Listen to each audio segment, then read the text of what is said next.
চলতেছে তো এবার আপনি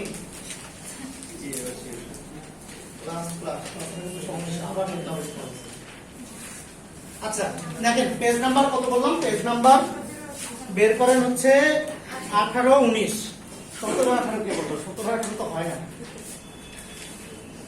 মানে পাশাপাশি হয় না। আচ্ছা আসেন 18 19 বের করছেন। আচ্ছা এখন আসেন দেখেন এখান থেকে এই যে ব্যাকরণের কতিপয় পরিভাষা এই বিষয়গুলো আমরা একটু দেখব। প্রথম 1 নাম্বার আসেন অনুকার অব্যয়, এটা পড়ানো হয়েছে না? অনুকার অব্যয় বা ধনাত্মক অব্যয়, এই যে ভন ভন শন শন খা খা টে টে ভ্যা ভ্যা ঘেউ ঘেউ পড়াইছি না? অনুকার অব্যয় অব্যয় যখন পড়াইছি তখনও পড়াইছি।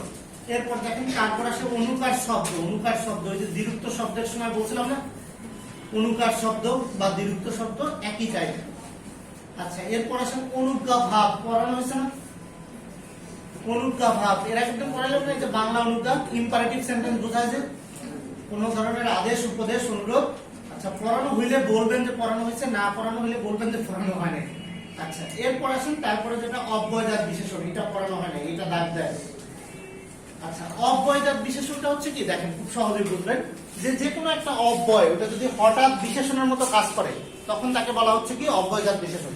বিষয়টা কি রকম দেখেন এখানে খেয়াল করেন, ধরেন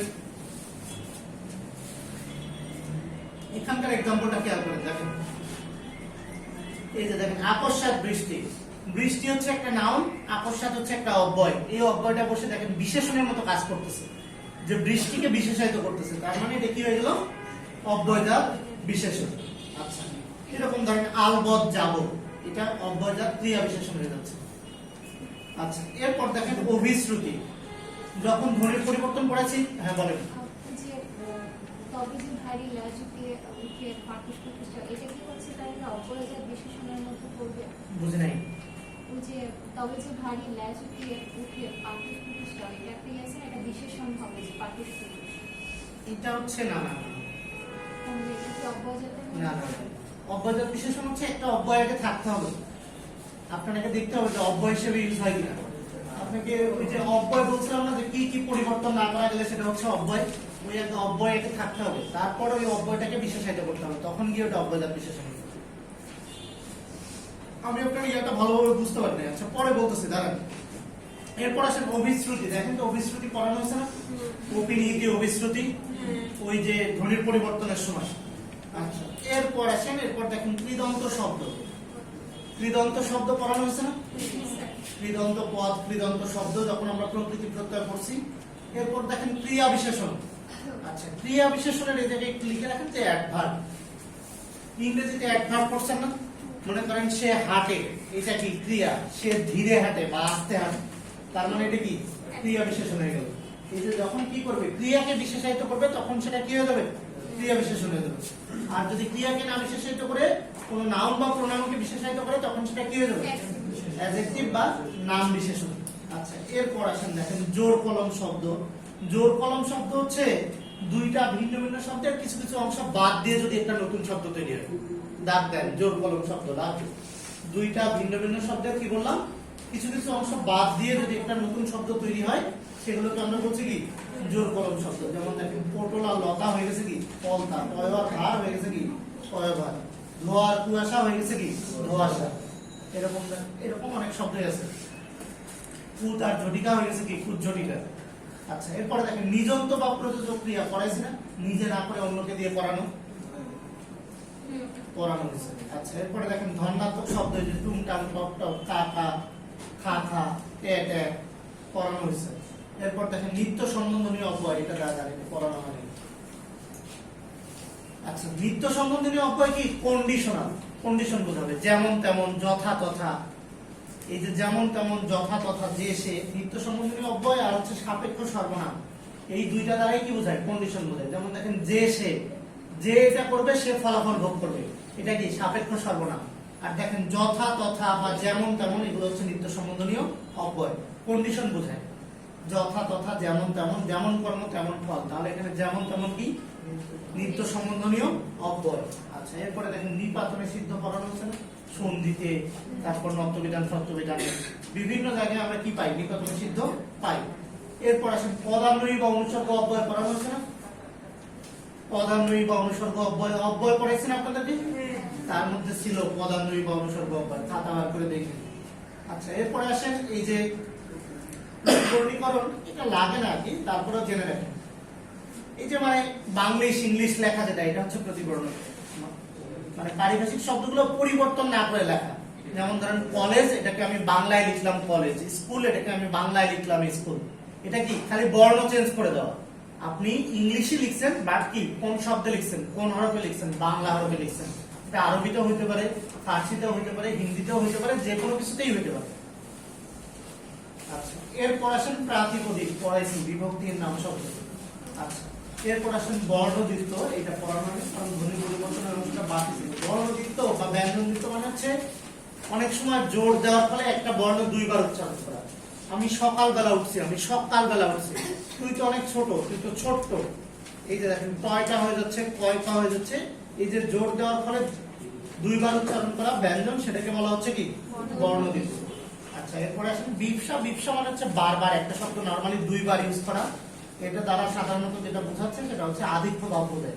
যেমন ধরেন এই যে কবি কবি ভাব, তারপরে পুঞ্জে পুঞ্জে, গ্রামে গ্রামে, আধিক্যতা বোঝায়, বহুবচন বোঝায় আর কি। আচ্ছা এরপরে আসেন ব্যুৎপত্তি, ব্যুৎপত্তিগত অর্থ, এগুলো পড়াইছি। এই যে শব্দ যখন পড়াইছিলাম, শব্দের ব্যুৎপত্তিগত অর্থ অনুসারে পড়াচ্ছিলাম 5 প্রকার, তৎসম, অর্ধ তৎসম, তদ্ভব, দেশি বিদেশি, তারপরে যে রূঢ় শব্দ, যোগ রূঢ় শব্দ, রূঢ়ি শব্দ।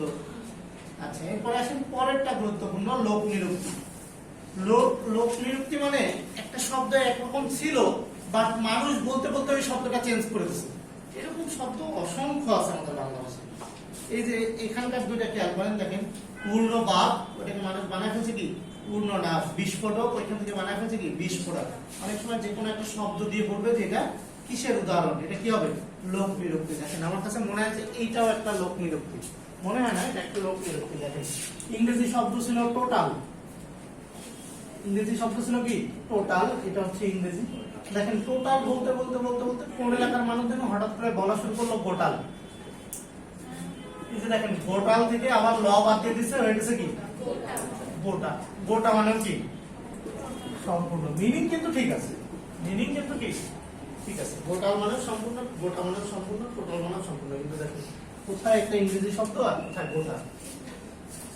এই যে লোক নিরুক্তি, মানুষ বলতে বলতে যে চেঞ্জ করে ফেলে। পরের এই যে লোক নিরুক্তির ব্যুৎপত্তিগত অর্থ, পরের এক্সাম্পলটা দেখলে আরো ভালো বুঝবেন। এই যে দেখেন শব্দ ছিল আর্ম চেয়ার, মানুষ চেয়ারের বাংলা বললো কি কেদারা। এখন দেখেন তাহলে হয়ে যায় আর্ম কেদারা, মানে যেটা আর্ম মানে কি বাহু আছে যেটা, কিন্তু মানুষ বানায় ফেললো কি আরাম কেদারা, মানে যেটাতে করে আরাম করা যায় বা বিশ্রাম করা যায়। তাহলে এই যে লোকমুখে যে চেঞ্জ, এটাকে বলা হচ্ছে কি লোক নিরুক্তি। আচ্ছা তারপর একটা একই জিনিস। তারপর আসেন শব্দ বিভক্তি, ক্রিয়া বিভক্তি, এগুলো পড়াইছি। বিভক্তি দুই প্রকার, শব্দের সাথে যোগ হলে শব্দ বিভক্তি, ক্রিয়ার সাথে যোগ হলে কি ক্রিয়া বিভক্তি। এরপর আসেন সংকর শব্দ, এটা লাগবে। সংকর শব্দ হচ্ছে দুটো ভিন্ন ভিন্ন ভাষার শব্দ। দুটো ভিন্ন ভিন্ন ভাষার শব্দ মিলে যদি নতুন একটা শব্দ গঠন করে, তখন সেটাকে বলা হচ্ছে কি সংকর শব্দ। এখানে দেখেন কালি ও কলম, দুইটা ভিন্ন ভাষার শব্দ। তারপরে আপনার ধরেন খ্রিস্টাব্দ, দুইটা ভিন্ন ভিন্ন ভাষার শব্দ। শাক সবজি, দুইটা ভিন্ন ভাষার শব্দ। এইটাই আপনার দুইটা ভিন্ন ভিন্ন ভাষার শব্দ যদি একটা শব্দ তৈরি করে। এখানে দেখেন কালি কলম, একটা হচ্ছে কি বাংলা, একটা হচ্ছে কি আরবি। ভোটদাতা দেখেন একটা হচ্ছে কি ইংরেজি, একটা হচ্ছে কি তৎসম। হেড মৌলবী, একটা হচ্ছে কি ইংরেজি, একটা হচ্ছে কি ফার্সি। এই টাইপ দুইটা ভিন্ন ভাষার শব্দ মিলে যদি নতুন শব্দ গঠন করে, তখন সেটাকে বলা হচ্ছে কি সংকর শব্দ। আচ্ছা এরপরে দেখেন সম্প্রকর্ষ, এটা ধ্বনির পরিবর্তনে ছিল। এরপরে আসেন সাধিত শব্দ আর মৌলিক শব্দ, এটাও তো কি পড়াইছি। সাধিত মৌলিক পড়ানো হচ্ছে। মৌলিক হচ্ছে কি আমরা জানা বিশ্লেষণ করা যায় না, সাধিত শব্দ গঠনের উপায়ও কি করা হয়েছে পড়ানো হয়েছে। সম্প্রকর্ষ বিপ্রকর্ষ এখন বোঝানোর মতো সময় পাওয়া যাবে না, পরে বোঝানো যাবে। সলভ ক্লাসে বললেন যেগুলো সমস্যা সেগুলো বললেন। আচ্ছা এরপর আসেন পেজ নাম্বার 17-তে চলে আসেন।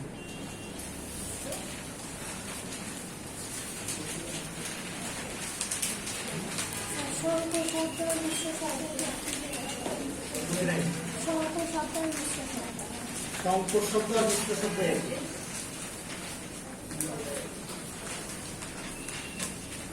সংকর জাত আর মিশ্র জাত একই না, সংকর আর মিশ্র একই। আচ্ছা এখানে একটা টপিক আছে অভিধান তত্ত্ব। মোটামুটি গুরুত্বপূর্ণ টপিক। কিন্তু এইটা আপনি পড়াশোনা কিছুই করা লাগবে না, যদি জাস্ট আপনি ডিকশনারি দেখা জানেন ভালো হয়। এখন আসেন, ইংলিশ ডিকশনারি দেখতে পারেন না এমন কেউ আছেন? এমন কেউই নাই। আচ্ছা, বাংলা ডিকশনারি দেখতে পারেন না, যে শব্দ সিরিয়াল অনুযায়ী যে কোনটার পরে কোনটা থাকবে এটা পারেন না? আচ্ছা, এখান থেকে ঢাকা বিশ্ববিদ্যালয়ে যে 2-3টা কোশ্চেন হয়েছে, 2-3টা কোশ্চেনই বেসিক কোশ্চেন।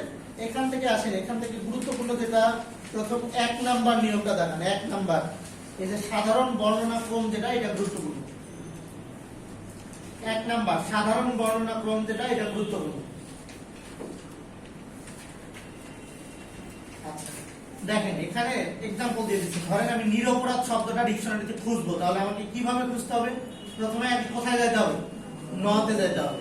আচ্ছা, তারপরে নয়ের সাথে এই যে অ আ ই কি আছে সেটা আমাকে বুঝতে হবে। নয়ের সাথে কি আছে? তাহলে ই আছে, তাহলে আমাকে নিতে যেতে হবে। নিতে যাওয়ার পর আমি কই থেকে যাব? তারপরে বয়বিন্দু র খুঁজতে হবে যেহেতু। আচ্ছা, র এর পরে এখন অ আ কি আছে? কিছু নাই, অ আছে, তার মানে আমাকে অ খুঁজতে হবে। তারপরে কি আছে? 3 নাম্বার, তারপরে 4 নাম্বার, এই যে প এর সাথে কি আছে? আবার আকার আছে, তাহলে নির পা এই শব্দ খুঁজলেই আমি কি পেয়ে যাব? এই প এর সাথে কি আকার আছে? নিরপরাধ না, নাই তো। এই যে নিরপরা মানে ওই পর্যন্ত, যে পর্যন্ত আকার আছে ওই পর্যন্ত খুঁজলেই আমি কি পেয়ে যাব? শব্দটা পেয়ে যাব। আচ্ছা, এখান থেকে যদি আপনি ডিকশনারি দেখা জানেন তাহলে আপনি অ্যানসার করতে পারবেন। দেখেন ঢাকা বিশ্ববিদ্যালয়ের যে 2-3টা কোশ্চেন আসছে আমরা দেখি। প্রথম 2 নাম্বার কোশ্চেন বলেন কি হবে? 2 নাম্বার কোশ্চেন, এখান থেকে সবই বেসিক কোশ্চেন, যে ডিকশনারিতে কোন শব্দটা আগে থাকবে কোনটা পরে থাকবে। 2 নাম্বার, অভিধানে যুক্ত খ বর্ণটি কোথায় থাকে? ক বর্ণের সঙ্গে থাকবে। এটা কি খুবই বেসিক একটা জিনিস। আচ্ছা, তারপর আসেন আমরা একটু ঢাকা বিশ্ববিদ্যালয়ের কোশ্চেনগুলো দেখি। 7 নাম্বার, আবার একই কোশ্চেন দেখেন। আচ্ছা, এরপর আসেন, এরপর যেটা 11 নাম্বার কোশ্চেন দেখেন। আনুষ্ঠানিকভাবে সাজানো শব্দদ্বয় মানে কোনটা কার পরে যাবে? এটা তো আপনি কি বললাম, যে যদি আপনি ডিকশনারি দেখা জানেন তাহলে আপনি অ্যানসার করতে পারবেন, কোনো সমস্যা নেই, শুধু বেসিক বিষয়টা জানতে হবে। আচ্ছা, আসেন তাহলে গেল হচ্ছে অভিধান তত্ত্ব। আচ্ছা, কলা, তারপর চন্দ্রবিন্দু, এগুলো কখন? কলা চন্দ্রবিন্দু এগুলো এই যে সাধারণ ক্রমটাতে আছে, দেখেন খেয়াল করেন। সাধারণ ক্রম খেয়াল করেন। ওই যে ক খ গ ঘ ঙ পরে আসছে কি? অনিশ্বর আর কি বিসর্গ। তারপর দেখেন এই যে খেয়াল করেন, চন্দ্রবিন্দু থাকে শেষে, একদম শেষে।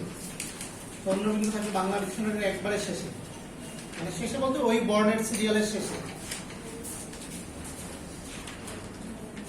আচ্ছা, এখন আসেন বের করেন পেজ নাম্বার 11।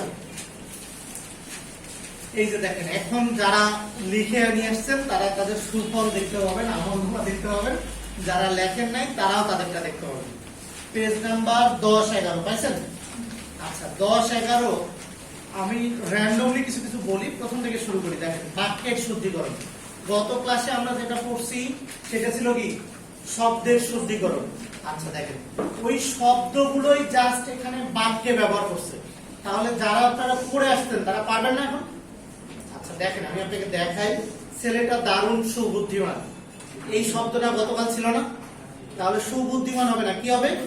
বুদ্ধিমান। আচ্ছা, আপনি খেয়াল করেন, সশঙ্কিত চিত্তে এই কথাটা গতকাল ছিল না? ডেফিনেটলি ছিল, আমি আপনাকে দেখাতে পারবো।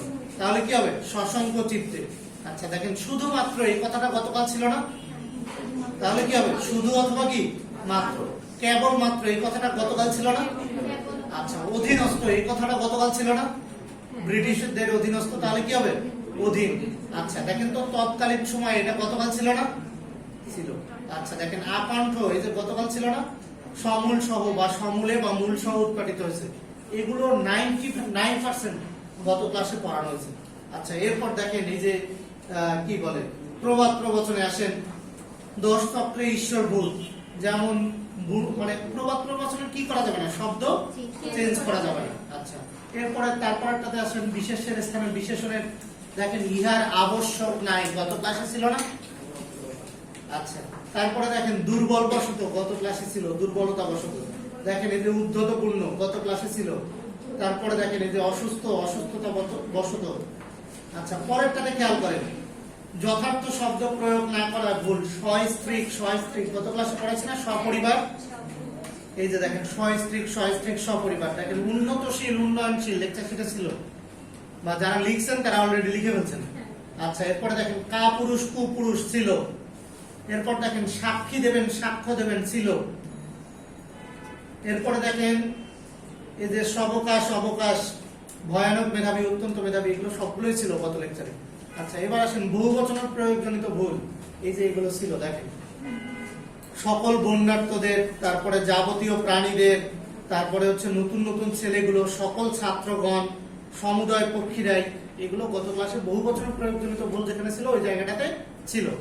এরপর আসেন কিছু গুরুত্বপূর্ণ শব্দের বাক্যের শুদ্ধিকরণ। খেয়াল করেন, আমি সাক্ষী দিতে পারবো না, গত লেকচারে পাইছেন না, সাক্ষী হয় না, কি হবে? সাক্ষ্য। আচ্ছা, নিরোগী গত লেকচারে পাইছেন না, কি হবে? নিরোগ। ইহা প্রমাণ হয়েছে, গত লেকচারে পাইছেন না, প্রমাণিত হয়েছে। এই যে দেখেন এরকম ভাবে এখানে যতগুলো আছে, এই যে উৎকর্ষতা, তারপরে ধরেন সমৃদ্ধশালী, তারপরে সকল সভ্যগণ, এরকম বাহুল্যতা মানে সুকেশিনী, সুহাসিনী, শশীভূষণ, মানে যা যা আছে এখানে সবগুলো গত ক্লাসে ছিল। যারা লিখে নিয়ে এসেছেন তারা তো অলরেডি একবার পড়ে ফেলছেন, এখন শুধু রিডিং পড়বেন। এই জায়গাটা রিডিং পড়বেন। রিডিং প্রথম লাইন পড়তে আপনি দেখবেন বুঝে যাবেন যে এরকম শব্দ তো আমি পড়ি নাই, তার মানে এটা হবে না। তখন আপনি দেখলেন যে কোন শব্দটা সঠিক শব্দ বা কোনটা সঠিক হবে। তাহলে সব বাক্যের শুদ্ধিকরণ আর পড়ানোর কিছু নাই। আপনি পরের পেজ পর্যন্ত যদি খেয়াল করেন ওই একই জিনিস ঘুরে ফিরে আসতেছে। সূর্য উদয় হয়েছে, তারপরে আপনি দেখেন এই যে সব একই জিনিস, ওই গত ক্লাসের সবকিছু, এই ক্লাসের কিছুই নেই। আচ্ছা, এবার আসেন পেজ নাম্বার 10, পদক্রম। পেজ নাম্বার 10, পদক্রম। আচ্ছা, পদক্রমেরও কিছু কিছু জিনিস আগে পড়ানো হয়েছে, এখন আমি শুধু একটু দেখাই আর কি। আচ্ছা, প্রথমত এখান থেকে যেটা গুরুত্বপূর্ণ, পদক্রমের সংজ্ঞাটা গুরুত্বপূর্ণ। এইটা আসে, পদক্রমের সংজ্ঞাটা গুরুত্বপূর্ণ। যে পদক্রম কি, এই যে বাক্যের অন্তর্ভুক্ত পদগুলোকে উপযুক্ত স্থানে বসানোর নামই কি? পদক্রম। আচ্ছা, এরপর দেখেন পদক্রমের সব থেকে গুরুত্বপূর্ণ নিয়ম যেটা, সেটা হচ্ছে 5 নাম্বার নিয়মটা। 5 নাম্বার নিয়ম দেখেন তো গত ক্লাসে পড়াইছিলেন। প্রথমে একটা কি থাকে? কর্তা থাকে বাংলা বাক্যে, পরে কি থাকে? কর্ম থাকে, শেষে কি আসে? ক্রিয়া আসে। আচ্ছা, এবার আসেন 5 নাম্বার বাক্য থেকে আপনি খেয়াল করেন ঢাকা বিশ্ববিদ্যালয়ের কোশ্চেন 5 নাম্বার। 5 নাম্বার কোশ্চেন খেয়াল করেন।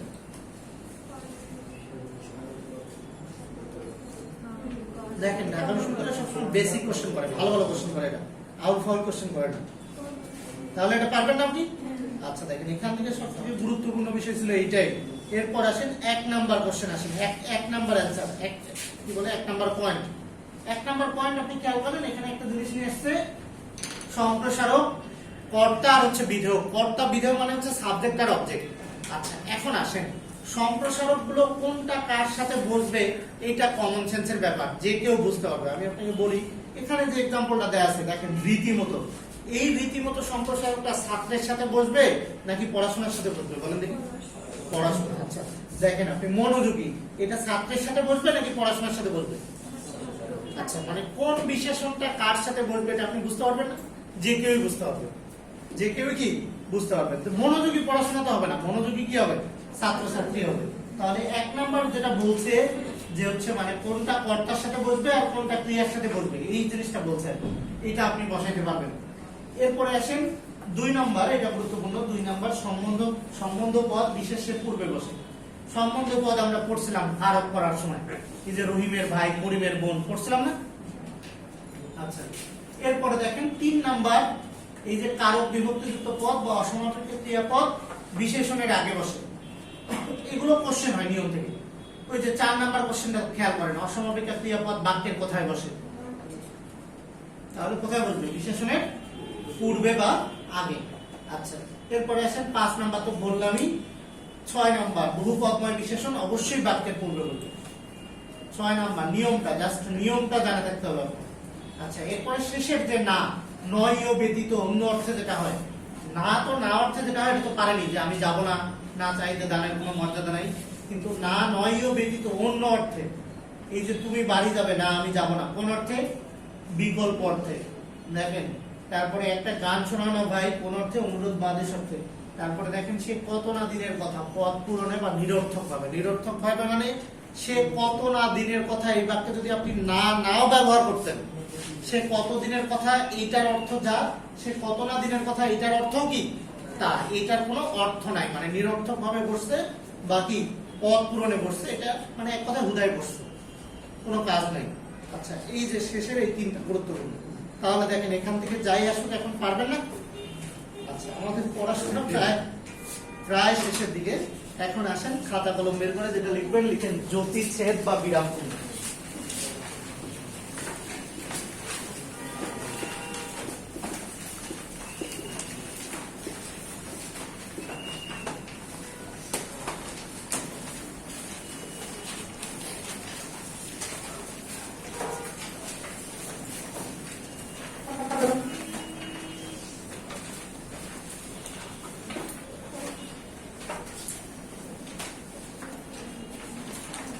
ভাইয়া একটু এসিটা কমায় দিলে মানে বাড়ায় দিবেন একটু তাপমাত্রা। এসি বিমুক্ত নিয়ে গেছে।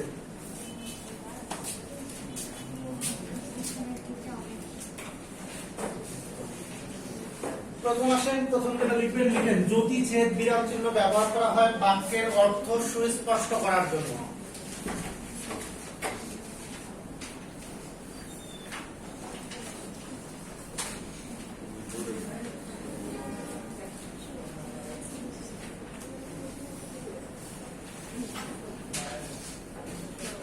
সাতাশ আঠাশ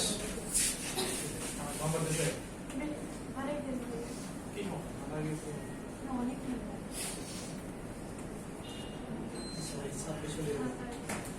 ছাব্বিশে মার্চ ভাই,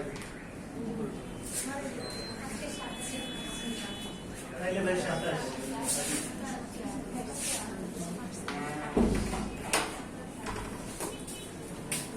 আচ্ছা, কি বললাম? জ্যোতি ছেদ বা বিরাম চিহ্ন ব্যবহার করা হয় কি জন্য? বাক্যের অর্থকে সুস্পষ্ট করার জন্য। এরপর আসেন, এরপর যেটা লিখবেন, লিখেন জ্যোতি ছেদ বা বিরাম চিহ্ন, এটা বাক্য তত্ত্বে আলোচনা করা হয়। জ্যোতি ছেদ বা বিরাম চিহ্ন এটা বাক্য তত্ত্বের আলোচ্য বিষয় বা বাক্য তত্ত্বে আলোচনা করা হয়। এটা বাক্য তত্ত্বে আলোচনা করা হয় বা বাক্য তত্ত্বের আলোচ্য বিষয়। এটা বাক্য তত্ত্বে আলোচনা করা হয় বা বাক্য তত্ত্বের আলোচ্য বিষয়। আচ্ছা, এখন আসেন এখান থেকে দেখেন একটা জিনিস একটু দেখাই আপনাকে। আমি এই প্রথম ক্লাস থেকে মনে হয় বলে আসতেছিলাম যে আপনাকে কোশ্চেন প্যাটার্ন সম্পর্কে ধারণা রাখতে হবে, যে কোন অধ্যায় থেকে কি টাইপ কোশ্চেন করে। মানে এভারেজ পড়াশোনা করার থেকে যদি আপনি একটু বেছে বেছে পড়াশোনা করতে পারেন, পড়াশোনা কমের সময় বাঁচে, কাজেও দেয়। আচ্ছা, এখন আসেন এখান থেকে যে কোশ্চেন প্যাটার্ন, প্রথমত এখানে এক টাইপের কোশ্চেন হয় বেসিক কথাবার্তা, যেগুলো বেসিক আলোচনা আমরা যেগুলো এখন করতেছি বা নেক্সট 15-20 মিনিট যেগুলো করব। এরপরে আসেন 2 নাম্বার যেটা কোশ্চেন হয়, যে বিরাম চিহ্নগুলো আপনি চিনেন কিনা, বিরাম চিহ্নগুলো চেনা, যে কোনটা দাড়ি, কোনটা ক্লোন, কোনটা কি, এই টাইপ কোশ্চেন হয়। আচ্ছা, বলেন দেখি যে এইটার নাম কি? চিনেন না আপনারা? এইটার নাম ক্লোন। ক্লোনের মধ্যে ফাঁকা থাকবে। এইটাও একটা বিগত বছরের কোশ্চেন। আচ্ছা, দাড়ি কমা এগুলো তো চিনেন। এরপরে আসেন 3 নাম্বার। 3 নাম্বার যেখান থেকে সব থেকে বেশি কোশ্চেন হয় সেটা হচ্ছে ব্যবহার। আপনার ধরেন ড্যাশের ব্যবহার, কমার ব্যবহার, দাড়ির ব্যবহার, এখান থেকে কোশ্চেন হয়। আচ্ছা, এরপর আসেন 4 নাম্বার। এই ব্যবহারের প্রয়োগ থেকে কোশ্চেন হয়। প্রয়োগ থেকে 2 টাইপের কোশ্চেন হয়। প্রয়োগের একটা হচ্ছে একটা লাইন দিয়ে দেবে, জাস্ট ওই এক লাইনে কোথায় দাড়ি বসবে, কোথায় কমা বসবে, কোথায় সেমিকোলন বসবে, মানে এক লাইনে। এটা সহজ, যেটা এক লাইনের, যেটা এটা পারা যায়। কিন্তু প্রয়োগ থেকে ধরেন একটা অনুচ্ছেদ টাইপ দিয়ে দেয়, একটা অনুচ্ছেদ টাইপ দিয়ে বলে যে এই অনুচ্ছেদটাতে বা 2-3 লাইনের একটা বাক্য দিয়ে দেয়, বড় একটা বাক্য দিয়ে দেয় যে এই বাক্যটাতে কত জায়গায় জ্যোতিচ্ছেদ বা বিরাম চিহ্ন বসবে। আচ্ছা, এই টাইপ কোশ্চেন গুলো আমি পার্সোনালি বলি যে এটা অ্যান্সার করা যাবে না। কেন অ্যান্সার করা যাবে না? আপনি 6টা অ্যান্সার করলে অ্যান্সার হবে 7টা, আপনি 7টা অ্যান্সার করলে অ্যান্সার হবে 6টা, মানে সাধারণত ভুল হয়। আপনি কেন মানে ইচ্ছা করে ভুল করবেন, যেখানে ভুল হওয়ার সম্ভাবনা 90% এর বেশি? অ্যাভয়েড করতে হবে এই টাইপ কোশ্চেনগুলো। মনে করেন দিয়ে দিচ্ছে কাব্যের ঝুমঝুমি, তারপরে দর্শনের এইটা মানে এরকম অনেকগুলো দিয়ে বলতেছে যে এখানে কয়টা জ্যোতিচ্ছেদ বা বিরাম চিহ্ন হবে এরকম, এইটা অ্যান্সার করা যাবে না। তাহলে দেখেন এখন আসেন খেয়াল করেন, আমি এটা বললাম, বাট আপনারা পড়লে কি পড়তেন সেটা বলি আমি। আপনারা পড়লে মুখস্থ করতেন দাড়ি বলতে কতক্ষণ থামতে হয়, কমা বলতে কতক্ষণ থামতে হয়, সেমিকোলনে কতক্ষণ থামতে হয়, এক বলার দ্বিগুণ সময় 1 সেকেন্ড, 2 সেকেন্ড, 3 সেকেন্ড, 1 মিনিট। ভাই এইরকম কোশ্চেন আসছে কতক্ষণ থামতে হয়, এরকম কোশ্চেন আসছে বেয়ারলি দুইটা আপনি পাইলেও পাইতে পারেন, না পাওয়ার সম্ভাবনাই বেশি। দেখেন এই জন্য যখন আপনি চিন্তা ভাবনা করে পড়বেন, সবগুলো টপিক তো আর এভাবে দেখা দেওয়া সম্ভব না, আপনি নিজেকে দেখতে হবে। যখন আপনি চিন্তা ভাবনা করে পড়বেন তখন আপনার পড়াশোনা কমে যাবে, আর এগুলো পড়ে তো আপনার কোনো লাভ হচ্ছে না। আমি আপনাকে দেখাচ্ছি কোশ্চেন কিছুক্ষণ পর। এখন আসেন কি লিখছেন, জ্যোতিচ্ছেদ বা বিরাম চিহ্ন, এটা কোথায় আলোচনা করা হয়? বাক্য তত্ত্বে। আচ্ছা এখন আসেন, এখন যেটা লিখবেন, লিখেন বাংলা ভাষার জ্যোতিচ্ছেদ বা বিরাম চিহ্নগুলো অধিকাংশই ইংরেজি থেকে নেয়। বাংলা ভাষার জ্যোতিচ্ছেদ বা বিরাম চিহ্নগুলো অধিকাংশই ইংরেজি থেকে নেয়। বাংলা ভাষার জ্যোতিচ্ছেদ বা বিরাম চিহ্নগুলো অধিকাংশই ইংরেজি থেকে নেয়।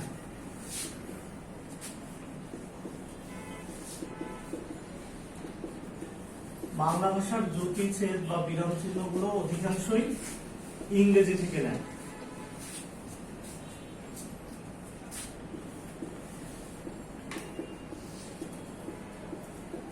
অধিকাংশই কি ইংরেজি থেকে নেয়। আচ্ছা এখন আসেন, এখন যেটা লিখবেন, লিখেন বাংলা ভাষায় বিরাম চিহ্নের প্রবর্তক বা আবিষ্কারক যেটাই বলেন না কেন, প্রবর্তক এটা হচ্ছে ঈশ্বরচন্দ্র বিদ্যাসাগর।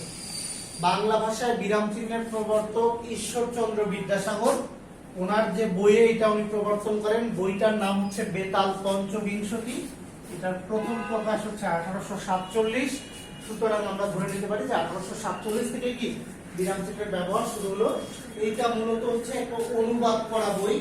এইটা অনুবাদ করা হয়েছে হিন্দি বৈতালপৈচিসি থেকে।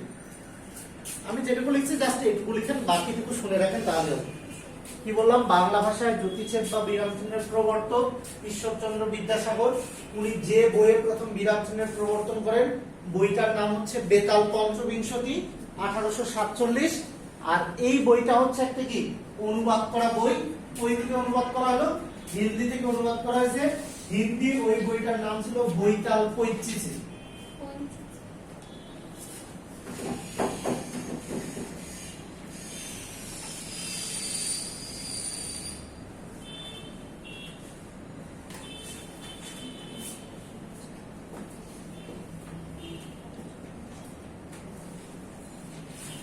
আচ্ছা এবার আসেন, এবার যেটা লিখবেন, লিখেন মোট বিরাম চিহ্নের সংখ্যা। মোট বিরাম চিহ্নের সংখ্যা। আচ্ছা মোট বিরাম চিহ্নের সংখ্যা, এটা খুবই একটা কনফিউজিং কোশ্চেন। কোন কোন বইয়ে দেয়া আছে 10টা, কোন কোন বইয়ে দেয়া আছে 12টা, কোথাও দেওয়া আছে 13টা, কোথাও দেওয়া আছে 14টা, কোথাও দেওয়া আছে 16টা, 17টা পর্যন্ত আছে। এখন এটা হচ্ছে আধুনিক ব্যাকরণবিদ আর পুরাতন ব্যাকরণবিদদের মধ্যে ঝামেলা। আধুনিক যারা, ওরা বলতেছে যেগুলোতে বিরাম নেয় লাগে না, এগুলোকে আমরা বিরাম চিহ্ন হিসেবে মানবই না, বা ইউজ করা পড়ে না সচরাচর, এগুলোকে আমরা বিরাম চিহ্ন হিসেবে মানি না। পুরাতন যারা, তারা সবকিছু ইনক্লুড করে দিয়েছে। এই জন্য এইটার আমি কোনো উল্লেখযোগ্য অ্যান্সার পাই নাই, জন্য এটা ফাঁকা রাখি। আচ্ছা তবে নতুন পুরাতন বাংলা ব্যাকরণ বই অনুযায়ী কিছুটা তারতম্য আছে আর কি। একটাতে বলতেছে মনে হয় 11টা, আর একটাতে বলতেছে 10টা, এটাই। আচ্ছা এইটা মানে এটা একটা কোশ্চেনই আসছিল, সম্ভবত আর আসবে না, কারণ এটা নিয়ে ব্যাপক ঝামেলা আছে। আচ্ছা এরপর আসেন বলি, বিরাম চিহ্ন নিয়ে একটা দিবস আছে, কিন্তু এটা জানেন কি? একটা দিবস আছে, বিরাম চিহ্ন দিবস আছে। এটা আমি জানার জন্য বললাম, এটা আসার সম্ভাবনা খুবই কম, দিলেও মজা করে দিতে পারি। আচ্ছা ওইটা মানে আপনি পারবেন না, কেউ পারবে না, এইটাই একটা দেখেন। এরপর আসেন, এরপর যেটা লিখবেন, লিখেন বাংলা ভাষার নিজস্ব বা মৌলিক বিরাম চিহ্নের সংখ্যা 1টি। বাংলা ভাষার নিজস্ব বা মৌলিক বিরাম চিহ্নের সংখ্যা 1টি। বাংলা ভাষার নিজস্ব বা মৌলিক বিরাম চিহ্নের সংখ্যা 1টি। বাংলা ভাষার নিজস্ব বা মৌলিক বিরাম চিহ্নের সংখ্যা একটি, সেই একটা হচ্ছে দাড়ি, সেই একটা কি বললাম, দাড়ি। নিজস্ব বা মৌলিক বিরাম চিহ্নের সংখ্যা একটি, সেই একটা হচ্ছে কি দাড়ি। আগের বই যদি দেখেন, মানে 47-এর আগের বই, যেমন ধরেন রামায়ণ, মহাভারত, এগুলো তো আপডেট ভার্সন গুলোতে দাড়ি, কমা, সেমিকোলন অনেক কিছু আছে। আগের গুলো দেখলে দেখবেন যে যেখানে একটু থামার প্রয়োজন হচ্ছে সেখানে একটা এরকম বাঁকা দাড়ি, 2 লাইন বা 3 লাইন পর যদি থামে, তার মানে একটু বেশি সময় থাকতেছে, এরকম 2টা বাঁকা দাড়ি। একটা অনুচ্ছেদ 8 লাইন, 4 লাইন, 10 লাইন পর থামলে এরকম 3টা বাঁকা দাড়ি। এই যে শুধুমাত্র আগে যে ছিল দাড়ি ছিল, অন্য কোনো কিছু ছিল না। আচ্ছা, এরপর আসেন, এখন যেটা লিখবেন, লিখেন দাড়ির বাংলা। এগুলো কিন্তু সব ইংরেজি, দাড়ি, কমা, সেমিকোলন, এগুলো কিন্তু সব ইংরেজি, বুঝতেছেন? বাংলা হচ্ছে পূর্ণচ্ছেদ। দাড়ির বাংলা কি বললাম? পূর্ণচ্ছেদ। কমা, এইটার বাংলা হচ্ছে পাদচ্ছেদ। সেমিকোলন, এইটার বাংলা হচ্ছে অর্ধচ্ছেদ। এরপর আসুন শুধু ক্লোন, এইটার বাংলা হচ্ছে দৃষ্টান্তচ্ছেদ। মোটামুটি এই কটা জেনে রাখেন তাহলেই হবে।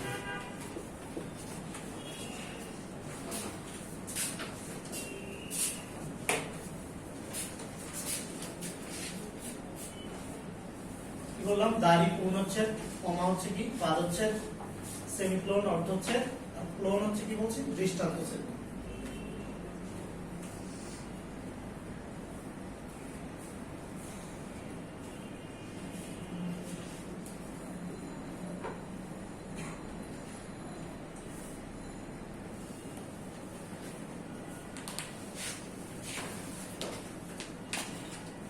আচ্ছা, এখন আসেন, এখন যেটা লিখবেন, লিখেন থামার প্রয়োজন হয় বা থামতে হয় এরকম বিরাম চিহ্নের সংখ্যা।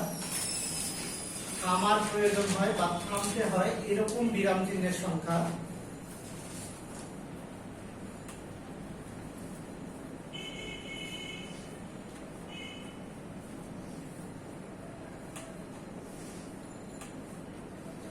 থামার প্রয়োজন হয় বা থামতে হয় এরকম বিরাম চিহ্নের সংখ্যা লিখেন 9টি। এরকম বিরাম চিহ্নের সংখ্যা 9টি। আচ্ছা, এখন আসেন, এখন যেটা লিখবেন, লিখেন থামার প্রয়োজন হয় না বা থামতে হয় না এরকম বিরাম চিহ্নের সংখ্যা 3টি। থামার প্রয়োজন হয় না বা থামতে হয় না এরকম বিরাম চিহ্নের সংখ্যা 3টি। আমার প্রয়োজন হয় না বা থামতে হয় না এরকম বিরাম চিহ্নের সংখ্যা কয়টি? 3টি। আচ্ছা, এরকম বিরাম চিহ্ন কি কি? যেমন ধরেন হাইফেন, থামতে হচ্ছে না। তারপর আপনার হচ্ছে ইলেক বা লোভ চিহ্ন, থামতে হচ্ছে না। ব্র্যাকেট, থামা লাগতেছে না। আচ্ছা, লিখতে হবে। এরপর আসেন, তারপর যেটা লিখবেন, লিখেন পূর্ণ বাক্যের শেষে থামতে হয় এরকম বিরাম চিহ্নের সংখ্যা 3টি। পূর্ণ বাক্যের শেষে থামতে হয়, যেমন প্রশ্নবোধক, দাঁড়ি, বিরাম চিহ্নের সংখ্যা কয়টি? 3টি। পূর্ণ বাক্যের শেষে, পূর্ণ বাক্যের শেষে থামতে হয় এরকম বিরাম চিহ্নের সংখ্যা 3টি।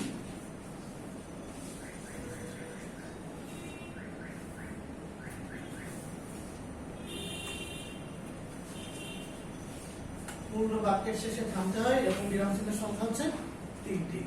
আচ্ছা, এই ছিল মোটামুটি বেসিক আলোচনা। এবার আমরা চলে যাব ব্যবহার। প্রথম যেটা লিখবেন, লিখেন হাইফেনের ব্যবহার।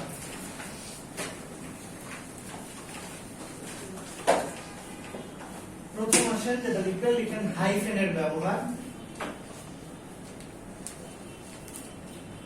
হাইফেনের ব্যবহার, প্রথম 1 নাম্বারটা যেটা লিখবেন, লিখেন সমাসবদ্ধ শব্দ তৈরিতে হাইফেন ব্যবহৃত হয়। তার মানে 1 নাম্বার লিখবেন সমাসবদ্ধ শব্দ তৈরিতে হাইফেনের ব্যবহার। 1 নাম্বার লিখবেন সমাসবদ্ধ শব্দ তৈরিতে।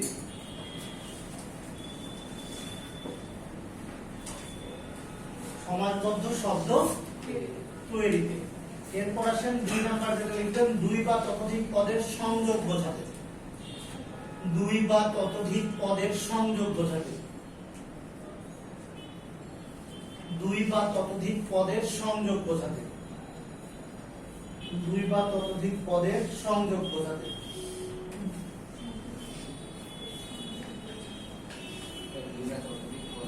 সংযোগ বোঝাতে, সংযোগ, অ্যাড, সংযোগ বোঝাতে। আচ্ছা, এরপর আসেন, এরপর যেটা লিখবেন লিখেন কমার ব্যবহার, হাইফেনের ব্যবহার, এই দুইটাই কমার ব্যবহার। আচ্ছা, কমার ব্যবহার প্রথম 1 নাম্বার যেটা লিখবেন লিখেন সম্বোধন পদের পর কমা বসে। এই প্রশ্নটা অন্তত 20 বার আসছে। সম্বোধন মানে হচ্ছে ডাকা। 1 নাম্বার কি বললাম, সম্বোধন পদের পর কি বসে, কমা বসে। যখন কারক পড়াইছিলাম তখন পড়েছিলাম সম্বোধন পদ, সম্বোধন পদ। 1 নাম্বার বললাম সম্বোধন পদের পরে কি বসে, কমা বসে। আচ্ছা, সম্বোধন পদ এই যে ওগো, হ্যালো, হাই বলে এগুলোর পরে কি বলতে তাহলে একটা কমা বলতে। এরপর আসেন 2 নাম্বার যেটা লিখবেন লিখেন জটিল বাক্যের অন্তর্গত প্রত্যেক খণ্ড বাক্যের পর কমা বসে। জটিল বাক্যের অন্তর্গত প্রত্যেক খণ্ড বাক্যের পর কমা বসে। জটিল বাক্যের অন্তর্গত প্রত্যেক খণ্ড বাক্যের পর কমা বসে।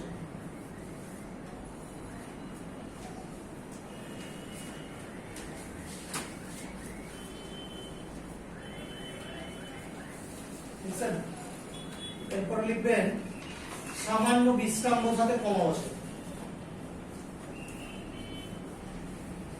এই যে জটিল বাক্য গতকাল পড়েছিলাম না, দেখছেন যে ওগুলোর মধ্যে কি ছিল, কমা ছিল। সামান্য বিশ্রাম বোঝাতে কি বোঝায়, কমা বসে। আচ্ছা, এরপরে আসেন 4 নাম্বার যেটা লিখবেন লিখেন একই রকম পদ পাশাপাশি আসলে তারপরে কমা বসে। একই রকম পদ পাশাপাশি আসলে সেগুলোর মধ্যে কমা বসে। মানে এক জাতীয় পদ, যেমন ধরেন আম, জাম, কাঁঠাল, কমলা, লেবু, তাহলে এগুলোর মধ্যে কি বলবে, কমা বলবে।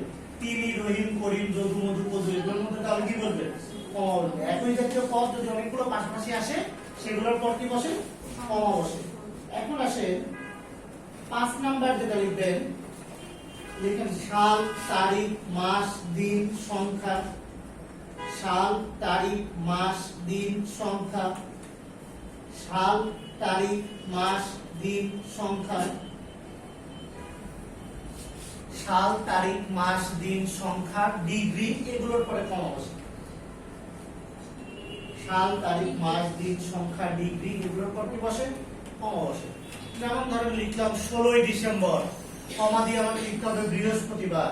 তারপরে ধরেন কমা দিয়ে লিখতে হবে ঢাকা, কমা দিয়ে লিখতে হবে বাংলাদেশ, আর শেষে কি, তারিখ। আচ্ছা, শেষে হচ্ছে তারিখ, তার আগ পর্যন্ত কি, কমা। এখন আসেন এগুলোর মোটামুটি কমার ব্যবহার, আর এমনিতে যেগুলো আছে এগুলো পারবেন। এরপর যেটা লিখবেন লিখেন ড্যাশের ব্যবহার, ড্যাশ।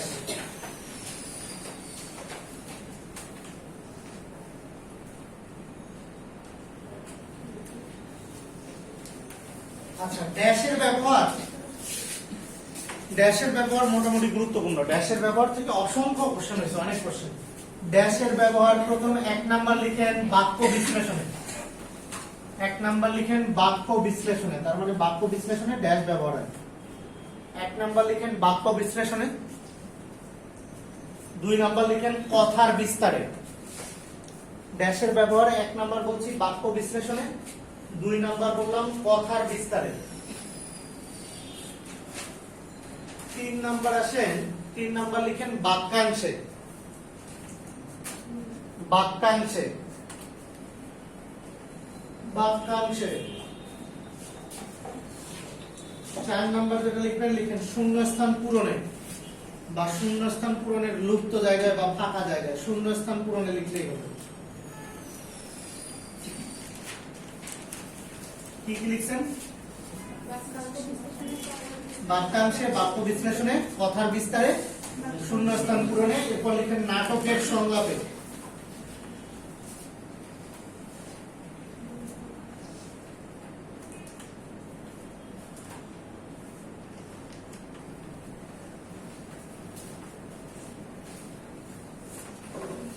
নাটকের সংলাপে লিখছেন। অসম্পূর্ণ বাক্যের শেষে লিখছেন, লিখেন অসম্পূর্ণ বাক্যের শেষে। অসম্পূর্ণ বাক্যের শেষে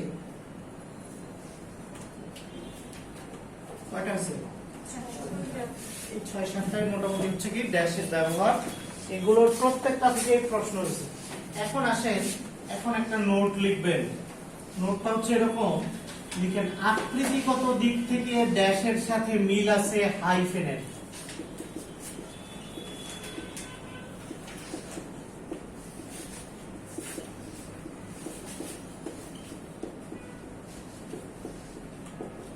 আকৃতিগত দিক থেকে ড্যাশের সাথে মিল আছে কার? হাইফেনের। কারণ দেখেন হাইফেন হচ্ছে কি ছোট আর ড্যাশ হচ্ছে কি বড়। আচ্ছা, এরপর আসেন তারপর যেটা লিখবেন, লিখেন ব্যবহারগত দিক থেকে ড্যাশের সাথে মিল আছে ক্লোনের।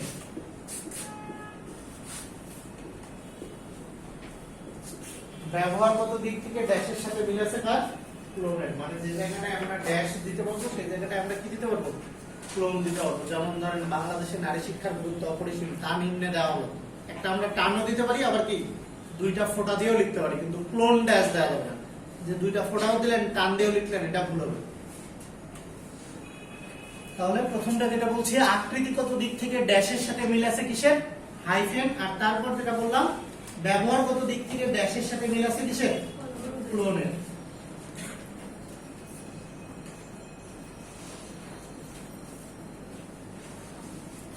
এবার আসেন, এবার যেটা লিখবেন, লিখেন ক্লোনের ব্যবহার। ক্লোনের ব্যবহার। ক্লোনের ব্যবহার লিখেন একটি অসম্পূর্ণ বাক্যের শেষে বা অপূর্ণ বাক্যের শেষে, একটি অপূর্ণ বাক্যের শেষে, একটি অপূর্ণ বাক্যের শেষে নতুন একটা বাক্যের অবতারণা করতে গেলে ক্লোন বসে। একটি অপূর্ণ বাক্যের শেষে নতুন একটা বাক্যের অবতারণা করতে গেলে ক্লোন বসে। একটি অপূর্ণ বাক্যের শেষে নতুন একটা বাক্যের অবতারণা করতে গেলে ক্লোন বসে। একটি অপূর্ণ বাক্যের শেষে নতুন একটা বাক্যের অবতারণা করতে গেলে ক্লোন বসে।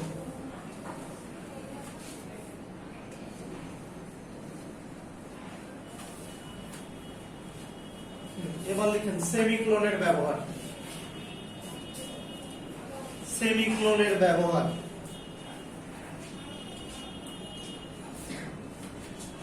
সেমিক্লোনের ব্যবহার প্রথম যেটা লিখবেন, লিখেন কমা অপেক্ষা বেশি বিরতির প্রয়োজন হলে বসে সেমিক্লোন। সেমিক্লোনের ব্যবহার, কমা অপেক্ষা বেশি বিরতির প্রয়োজন হলে বসে সেমিক্লোন। কমা অপেক্ষা বেশি বিরতির প্রয়োজন হলে বসে সেমিক্লোন।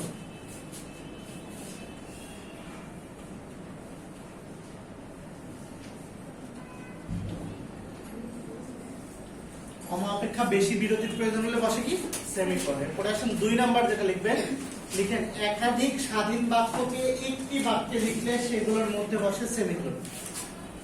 একাধিক স্বাধীন বাক্যকে একটি বাক্যে লিখলে সেগুলোর মধ্যে বসে সেমিকোলন। একাধিক স্বাধীন বাক্যকে একটি বাক্যে লিখলে সেগুলোর মধ্যে বসে সেমিকোলন।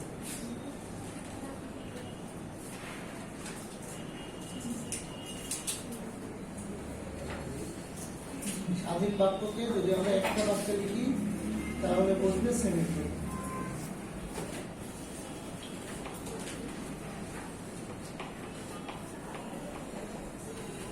আচ্ছা, এখন আসেন বের করেন পেজ নাম্বার 8। Page number 8।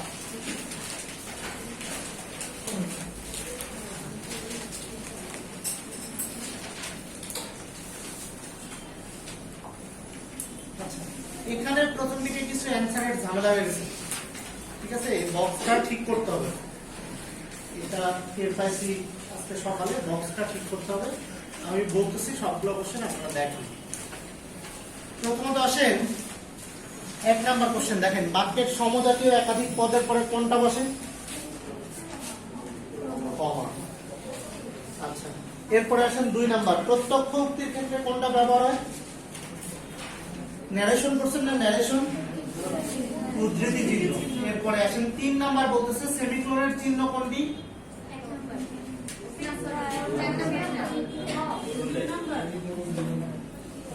এই যে বললাম না যে বিরাম চিহ্নগুলো চিনেন কিনা এটা পরীক্ষায় আসে।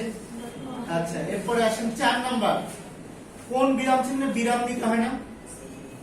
হাইফেনে কি করতে হয় না? বিরাম দিতে হয় না। এরপরে আসেন 5 নাম্বার, সম্বোধনের পরে কি বসে? কমা বসে। আচ্ছা 6 নাম্বার, এই যে বিরাম চিহ্নটা কেন ব্যবহার করা হয়? বাক্যের অর্থ স্পষ্ট করার জন্য। 7 নাম্বার, ত্রিবিন্দু কেন ব্যবহার করা হয়? তিনটাই, বর্জন চিহ্ন হিসেবে ইউজ হয়, শূন্যস্থান পূরণে ইউজ হয়, কথা অসমাপ্ত রাখতেও এই ত্রিবিন্দু ইউজ হয়। আচ্ছা এরপরে আসেন 8 নাম্বার, নিচের কোনটি বিরাম চিহ্ন নয়? মানে এখানে যেটা বুঝাইতে নিচের কোনটাতে বিরাম নেওয়া লাগে না। দেখেন এই ধরনের কোশ্চেনগুলো কিন্তু একটু খেয়াল করবেন, এটা কিন্তু প্রশ্ন করতে পারতো নিচের কোনটি জ্যোতি চিহ্ন নয় বা ছেদ চিহ্ন নয়, তাই না? কিন্তু প্রশ্ন করছে কি নিচের কোনটি বিরাম চিহ্ন নয়, মানে নিচের কোনটিতে বিরাম নিতে হয় না, এইটাই বোঝাচ্ছে আর কি। মানে কোশ্চেনের সেন্স গুলো এগুলো ধরতে হবে। এরপর দেখেন 9 নাম্বার বলতেছে ইলেক চিহ্নে কতক্ষণ থামতে হয়? খুবই সুন্দর প্রশ্ন। থামতে হয় না। দেখেন কোশ্চেন আপনাকে কনফিডেন্স যোগাচ্ছে যে থামতে হয়, তুমি একটা অ্যানসার করে দাও, কিন্তু আসলে কি থামতে হয় না। কত খারাপ। এরপরে আসেন 10 নাম্বার বলতেছে বাংলা ভাষায় মৌলিক বিরাম চিহ্নের সংখ্যা কয়টি? একটি। আচ্ছা এরপর আসেন 11 নাম্বার, পূর্ণ বাক্যের শেষে কোন বিরাম চিহ্ন বসে? আচ্ছা এরপর আসেন 12 নাম্বার, বাংলা ভাষার নিজস্ব বিরাম চিহ্ন দাঁড়ি। 13 নাম্বার, প্রবর্তককে বিদ্যাসাগর। 14 নাম্বার, কমা অপেক্ষা বেশি বিরতি প্রয়োজন হলে কি বসে? সেমিকোলন। 15 নাম্বার, নিচের কোনটিতে যথাযথভাবে ব্যবহৃত হয়নি?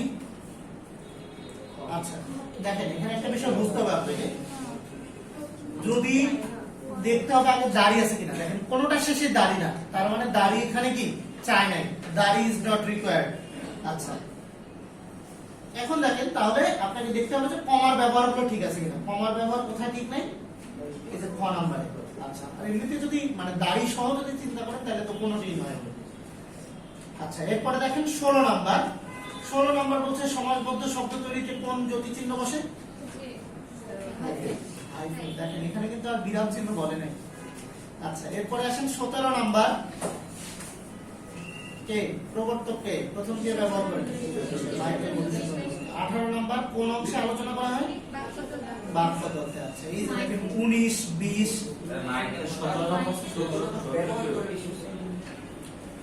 17 নাম্বার, হ্যাঁ কি বিদ্যাসাগরই তো। আমি মাইকেল বললে তো মাইকেল হবে না, তো আমার বলাতে কিছু যায় আসে না। আচ্ছা 18 নাম্বার কি বললাম? বাক্য তত্ত্বে। আচ্ছা দেখেন 19 20 এই টাইপ অ্যাভয়েড করবেন, 19 20। আচ্ছা এরপরে দেখেন 21 নাম্বার, জটিল বাক্যের অন্তর্গত প্রত্যেক খণ্ড বাক্যের পরে কি বসে? কমা বসে। এরপরে আসেন 22 নাম্বার, একাধিক স্বাধীন বাক্যকে একটি বাক্যে লিখলে সেগুলোর মধ্যে কি বসে? সেমিকোলন। এরপরে আসেন 23 নাম্বার, ড্যাশ চিহ্ন ব্যবহৃত হয় না সম্বোধন বোঝাতে। এরপর আসেন 24 বাদ দেন, 25 বাদ দেন। 26 শূন্যস্থান পূরণের লুপ্ত জায়গায় কি বসে? ড্যাশ। এই যে ড্যাশের ব্যবহার শুরু হয়ে গেছে সবগুলো থেকে হয়েছে। আচ্ছা 27 বাংলা ভাষায় ব্যবহৃত বিরাম চিহ্ন কয়টি? অ্যানসার না করাই ভালো। 28 নাম্বার, বাক্যের কোন উক্তি অসমাপ্ত রাখার ইঙ্গিতে বা বক্তব্য ব্যাখ্যা করার প্রসঙ্গে কোনটি ব্যবহার করা হয়? ড্যাশ। সম্ভবত অ্যানসার ভুল আছে, ড্যাশ হবে। আচ্ছা 29 নাম্বার দেখেন, বাক্য অসম্পূর্ণ থাকলে বাক্যের শেষে বসে কি? ড্যাশ। 30 নাম্বার, কোন জ্যোতি চিহ্নটি সেমিকোলনের পরিবর্তে বসতে পারে না? আচ্ছা সেমিকোলনের পরিবর্তে তো মনে করেন আপনার সেমিকোলনের পরিবর্তে কোনটাই না, এটা কোশ্চেনটাই ভুলতে আছে, কোশ্চেনটা ভুলতে আছে, কেটে দেন, কোনটাই হবে না, মানে কোশ্চেন ঠিক নেই। এরপর আসেন 31, এই যে কাব্যের ঝুমঝুমি বিজ্ঞানের সুশিকাটি বাদ দেন, ঠিক কয়টা আছে। এরপর আসেন 32, পূর্ণ বাক্যে একাধিক স্বাধীন বাক্যাংশের পর বসে?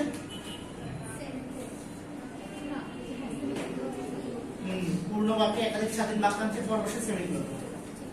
এরপর আসেন 33, ব্যবহারগত দিক থেকে ড্যাশের সাথে মিল আছে কার? আমি লিখে দিলাম, কি বলবো? ব্যবহার আর আকৃতি বুঝতে হবে আপনাকে। ব্যবহার মানে হচ্ছে আচার আচরণ, আর আকৃতি মানে হচ্ছে সাইজ। তাহলে কি হবে? ক্লোন। এরপর আসেন নিচের কোনটি ক্লোন চিহ্ন? 3 নাম্বার। আচ্ছা এরপরে আসেন 35 নাম্বার, তো ইয়া 36 প্রত্যক্ষ উক্তিতে কোন চিহ্ন পাবেন? 37 বাক্যে সম্বোধন পদ থাকলে তারপরে কি বসে? কমা। 38 সেমিকোলনের বাক্যগুলো কি? অর্ধচ্ছেদ। সেমি মানে তো অর্ধেক, সেমি ফাইনাল, অর্ধেক ফাইনাল, দেখেন। এরপরে আসেন 39 একই ক্ষেত্রে 40 উদাহরণ প্রয়োগের ক্ষেত্রে কোনটা ব্যবহার করা হয়? ড্যাশ, সব ড্যাশ। আপনারা দেখেন 41 বলেন কি হবে? একটি অপূর্ণ বাক্যের শেষে নতুন একটা বাক্যের অবতারণা করতে গেলে কি বসে? লিখে দিছি, খাতায় দেখেন। অ্যানসার দেখেন না, খাতায় দেখেন, তাহলে পরে মনে থাকবে, পরে আর ভুল হবে না। পাইছেন? সব ড্যাশ বললাম এই জন্য আগে। এরপরে আসেন 42 নাম্বার। এটা তো আগের কোশ্চেন ছিল। 43 বলেন পূর্ণ বাক্যের শেষে বসে এমন বিরাম চিহ্নের সংখ্যা। খাতায় লেখা আছে, দেখেন, 3টি। 44 বলেন বাক্য বিশ্লেষণে বসে কি? ড্যাশ। আচ্ছা, তারপরে আসেন 46 বলেন কথার বিস্তারে কি বসে? ড্যাশের ব্যবহার বের করে রাখেন, তাহলেই সবগুলো অ্যান্সার পাবেন। এরপরে আসেন 47 বাক্যাংশে ব্যবহৃত হয় ড্যাশ। 48 তো পারবেন, হাইফেন। আচ্ছা, লোভ চিহ্ন বা ইলেক চিহ্নটা পারবেন। 50 বলেন কোনটি বিরতিকাল নেই? এই ড্যাশের বিরতিকাল আছে, ইলেক চিহ্ন। 51 বলেন কথার দৃষ্টান্ত বা বিস্তার বোঝাতে কি বসে? ড্যাশ। 52 পারবেন, প্রত্যক্ষটি পারবেন। 54 পারবেন, কোনটা সঠিক কোনটা সঠিক নয়? 54 কি হবে? পৌষ মাস, সোমবার।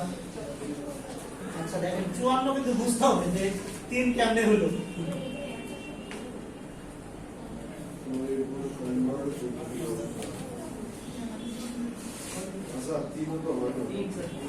কেন 3 হবে না? হ্যাঁ, পৌষ মাসের পরে তো ওই যে কমা থাকতে হবে। এখানে তো দাড়ি ফ্যাক্ট না, এটা তো আপনার আগেরটাতে তো এটাই আমি বুঝাই দিলাম যে কখন কেমনে দেখবেন। বাকি তিনটাতে দাঁড়িয়ে আছে কিন্তু আসল জায়গায় তো ভুল করছে। পিছনে দাড়ি তো রিকোয়ার্ড না, পিছনে ফাঁকাও থাকতে পারে, দাড়িও দেওয়া যেতে পারে, এটা সমস্যা নেই, কিন্তু আগের গুলো ঠিক আছে কিনা এটা দেখতে হবে।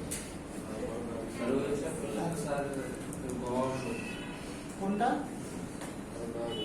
বলেন কোনটা সঠিক? দেখেন ক নাম্বার খেয়াল করেন আপনি, পৌষের পরে কমা নাই, তার মানে ভুল, পিছনে 6টা দাঁড়িয়ে থাকবে, কোনো সমস্যা নেই। খ নাম্বার দেখেন পৌষের পরে কমা নাই। ঘ নাম্বার দেখেন সোমবারের পর কমা নাই। এখন বলেন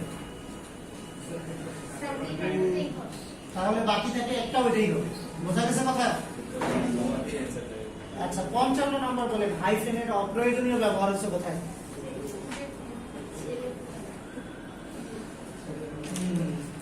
এই যে যে কেউ এর মধ্যে হাইফেন বলতে হবে, বাকি সব ঠিক আছে। ছেলে ঘুমানো, চলার, খাওয়া দাওয়া, সকাল সকাল। সামান্য বিশ্রাম গ্রহণ করার জন্য যেটা ব্যবহার করা হয় সেটা কি? কমা। আমরা সবগুলোই দেখলাম, সবগুলোই পারেন।